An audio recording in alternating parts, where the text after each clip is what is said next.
companies create good news such as having the best practices, they are often faced with bad news such as crisis. Sometimes customer complaints spread through social media or product recalls, and faults of an employee taint the company's reputation. There are also cases such as customers' private information leakage, the detection of foreign particles in food, or the discharge of toxic chemicals. The rapid proliferation of this kind of news has reached a historic high, propelled by the interaction of traditional and social media. As a renowned company specializing in crisis management consulting services for global companies, the Lab H proposes what it calls the 4P square for crisis management. The first P stands for a principle-based process. Does your company have internal principles to follow in a crisis?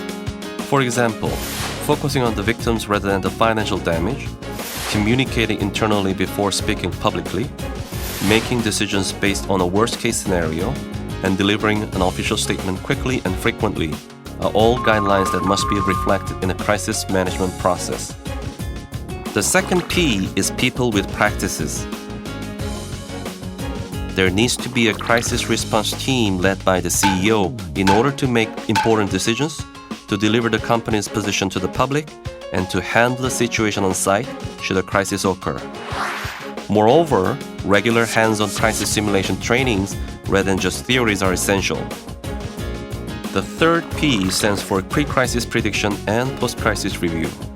Preparation before and assessment after a crisis event is critical. Just like people on a plane checking safety guidelines beforehand can actually help them evacuate more quickly in a real accident, companies must also predetermine potential risks and establish preventative measures before a crisis. In fact, 90% of crisis management comes from preparation. Furthermore, the CEO and the crisis response team must hold the discussions after the crisis. Together, they must think about the causes of the problem and need improvements. Another effective way to better prepare for crisis is conducting a mock crisis simulation by adapting cases that occurred with competitors or within the industry.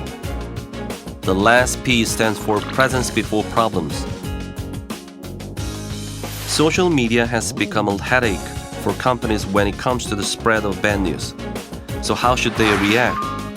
Companies must grow their presence in the realm of social media. Sears and Weinberger said markets are conversations. In social media, companies can build a presence by communicating with their stakeholders, including consumers.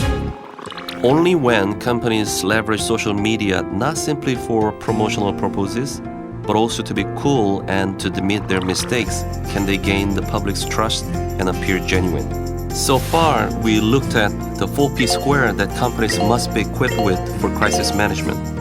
Now, how can the 4P square be summarized in a nutshell? It's prepare before problems, which in other words mean that preventing and preparing for a problem is key. And needless to say, leaders must be at the forefront of such a practice. Thank you.